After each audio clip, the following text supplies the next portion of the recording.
Hey guys, welcome back to the channel. Um, Welcome back.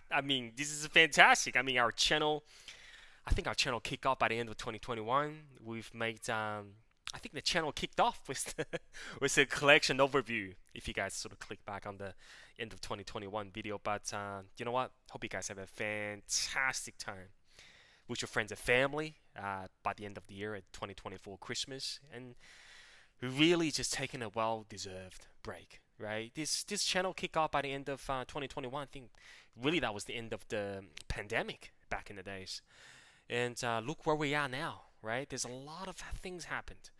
I just hope you guys, have the peace of mind, knowing that life is so short. That that just inject as much as passion and love as we can to all things that you do. And you know what? Life and faith will take you somewhere. It will take you somewhere that you will feel fulfilled, no matter how much material or materialistic things that you have, which really are watches. It's just part of it, right? So our watch collection has grew from I think it was about 12 Seikos by the end of 2021 to really the peak that was about 6 months ago. I think 24 Seikos. Precisely, I think 23, 24 Seikos. You guys want to know, right? So, and now it's gone down to 5, right? Again, those are just the numbers. It's about it's about the experience and the journey that you grew along with it. This is by no means that this is the end of the journey, and by no means this is the end of my journey with Seiko. It is just a stop that where we are now, and our goal is not to push ourselves forward all the time. Our goal is to look at what we have and thoroughly enjoying what we have without causing the stress, because there's so much distractions and stress already in our life that out of our control. So this is under our control. Let's not mess this up. Now, guys, of course, you guys know there are actually I'll talk about a few sort of perspective of the mindset which led me here. Number one is my love for Seikos don't change and didn't change and will not change. It was the motivation for me to collect. I'm just gonna try to stabilize this. Uh, there we go. It was the motivation. It was the reason behind every single piece acquisition. I had to chase them. I had to find them again because the timing when I got in my Seiko collection journey by the end of 2021, a lot of the classic modern Seikos were discontinued. Of course, we still have the SKXs here, but the SARB was very hard to get at 33.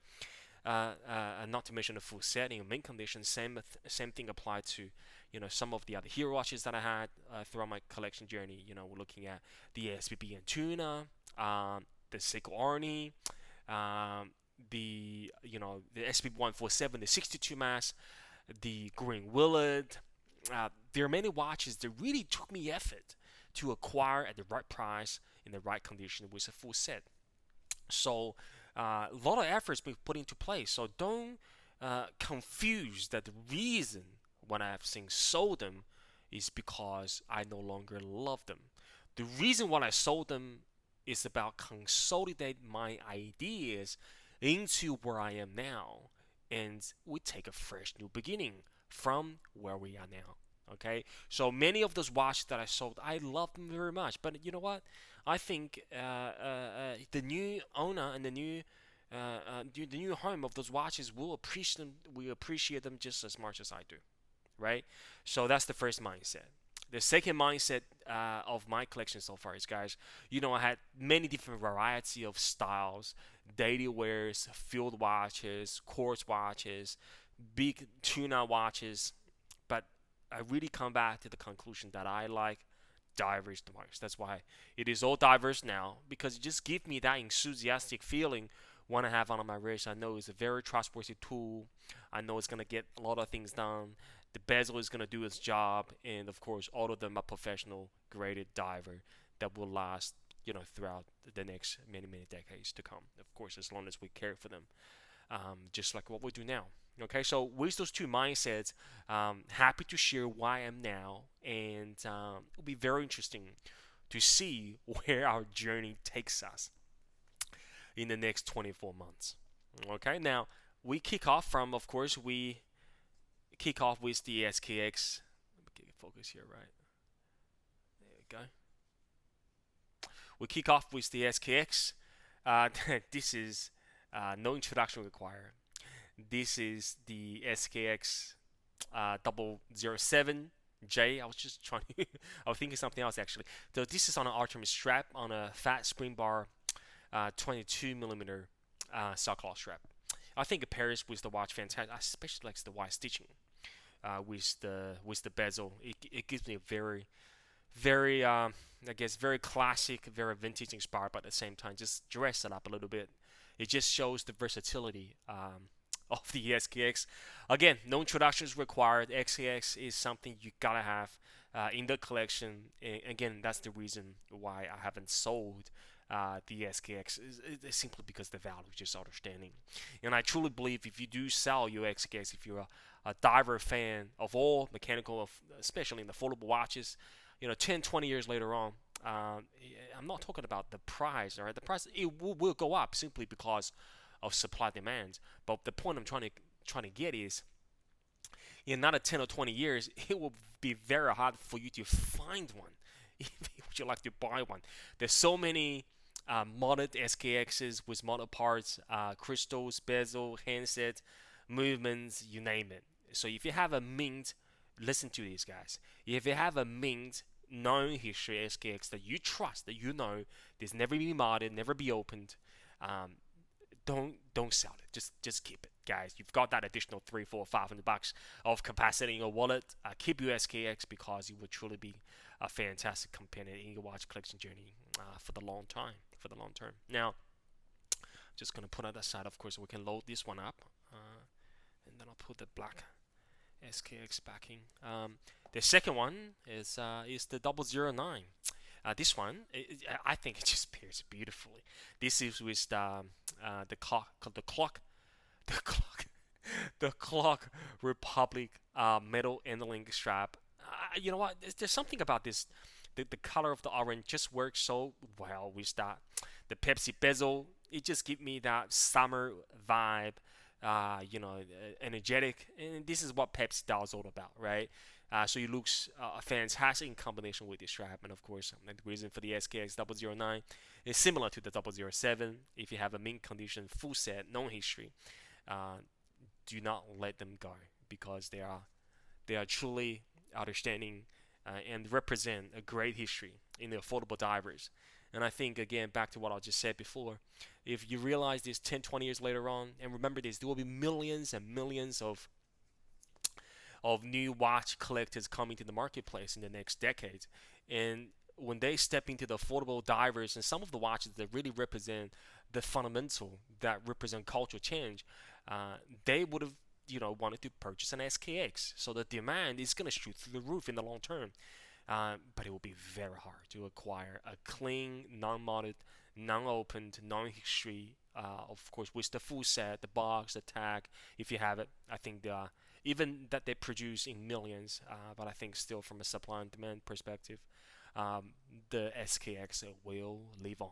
So now selling the SKX. Now, the third one that we have here is, of course, the newcomer to the watch collection. I'll do a specific video about this, but if anyone is saying that Felix, what would be a good entry point that is not overly hyped and still represent value from a cost perspective that's reliable, that is trustworthy, and at the same time I want to have that feeling that I'm getting to the luxury of the pinnacle of the watchmaking world, where it has representation in a lot of horological moments in the movies.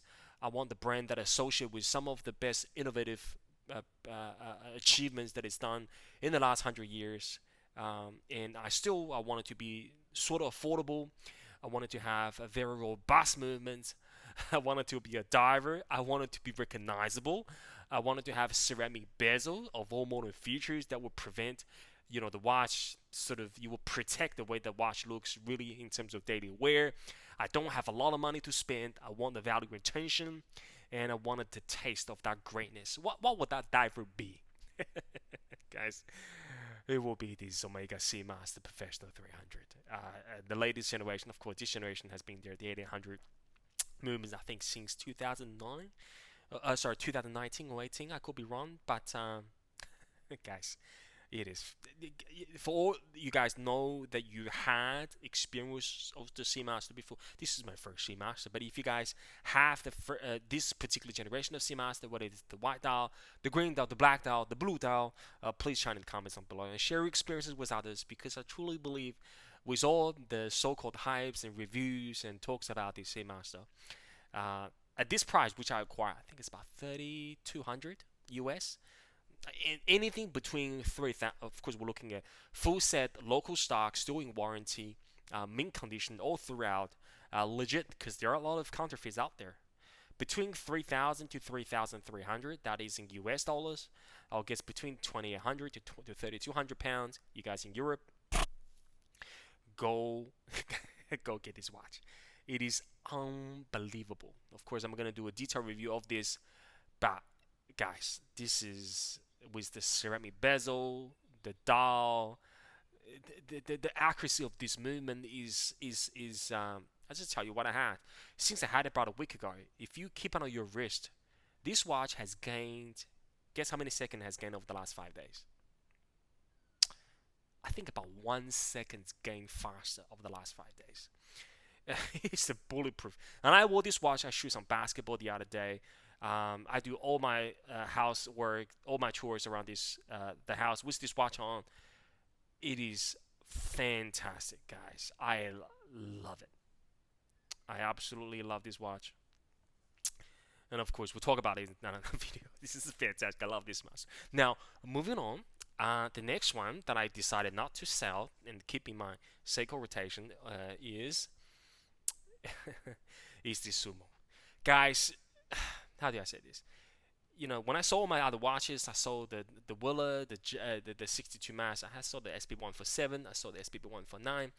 There's so many times that I picked this watch up in my hand, and I said to myself, if I sold the Willard and 62 mass, if I sold my Turtle, I forgot to mention that, of course I can buy them back. But again, I'm just describing the feeling that I have with this watch. I thought so many times, why not getting rid of this? It is a Sumo. Who cares whether you had a Sumo or not? But every time when I look at this watch on the face value of its dial and the work of that beautiful jade color of that reflective, majestic dial with the yellow tipped hands and that aluminum beautifully faded green bezel, I can't, guys. Simply, I cannot. This Sumo, although it is relatively a modern lineup, I think started about 15-20 years ago for the Seiko brand, but it just represents so much of what I think Seiko is. It's professionally graded, which is a Diver 200. Let me get some loom up for you guys. It is tremendously bolded in design. That is, they don't care about what the traditionally so-called design of diver watches is. It's huge, but it wears beautifully on wrist. Again, my wrist size is about 7 inches, especially when it's paired with the crafted blue fat link, spring, fat end link, not end link, the spring bar. This watch is beautiful. I can't sell it. It's got that majestic look that I just feel like the value is through the roof. If you guys have the second gen Sumo, of course the black dial is fantastic. But if you guys had any other sort of those unique colors, and of course this is discontinued a long time ago. I had a full service done on it because we had a bit of problem with the movements when I had it. So this watch is running perfect. I think about maybe a couple of zeros, 2-3 seconds slower a day. Look at that domed Halex crystal. It's a beautiful, guys. So this is not going anywhere. Again, I just think that it represents some of the fundamental Seiko value that when it comes to Japanese divers at its best days, especially in the affordable segment. So that's why this Sumo is not going anywhere. Now, moving along, we'll leave this one in the end. Um, moving along. Now, Monster, guys, you knew that, you guys know, I'm a massive fan of the second generation Monster. I think the model name was SRPP455, a limited edition. And that is a fantastic Monster. It had the second gen of that triangle, that Monster teeth hand. It looks amazing. And I'm sure the new owner of that proud piece is having a fantastic time with that watch.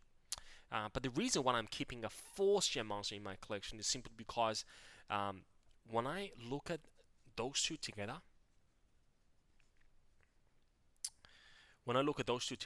okay, what I don't have is, this is not what the 62 mass and the will represent what Seiko wants to do. They want to up their price tag to 1,000 or more. Vintage inspired. Of course, they make a lot of treats on it, give it modern, specs in terms of a crystal, da da da da da. But I just find in those spaces what Seiko occupied the most amount of creativity without any limitation in its design. Is it bold? You absolutely bet it is. Is the color vibrant? You won't find better. Is the movements accurate and reliable and bulletproof workhorse movements? You bet it they are. So the Sumo and the Monster is just the watches that I think if I grew older into my 40s or 50s, I'll be still happy to strap them on because they just represent what that fun is.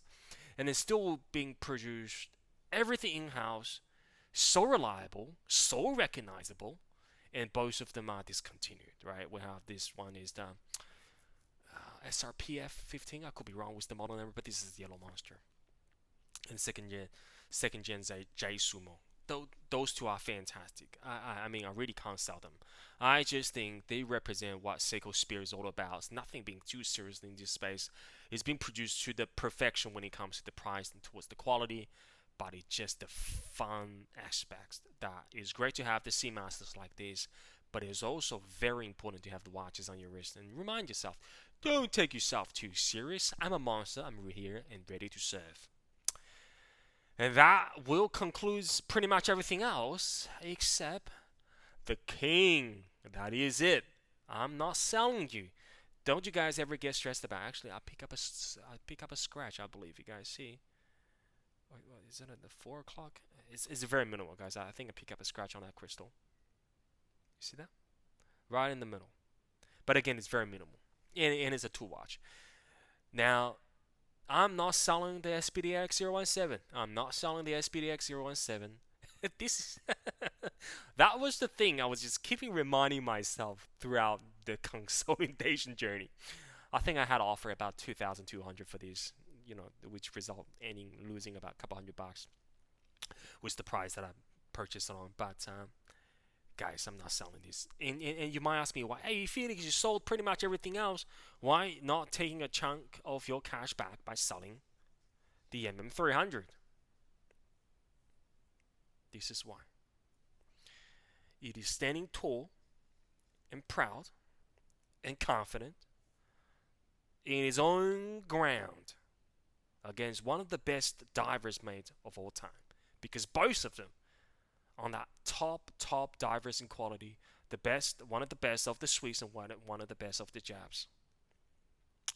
Especially the SPD, because again, throughout the Marine Master 300 production, you guys know the new lineup with the SLA. This is the last gen, still had the Marine Masters on the dial. It's got that aluminum bezel. It's got very old-fashioned of the dial. The hands are beautifully crafted. AL movements. This watch is running like a cost, very similar to what Omega is. I think running about maybe a second or so slower a day, maybe less than a second a day. But guys, this is I don't have to explain myself. And proving to you why not selling the SPDX was the right thing to do. Just look at it. Just look at it, how they're standing proud next to the Omega. Arguably one of the best divers in the US $5,000 range. I think brand new you're gonna get it for 6,000. I think again Omega up their prices every about 10% a year, 8 to 10%, just like the Marine Master. Of course, you can get the Marine Master a lot cheaper than the Omega. Slightly cheaper now, not too much actually.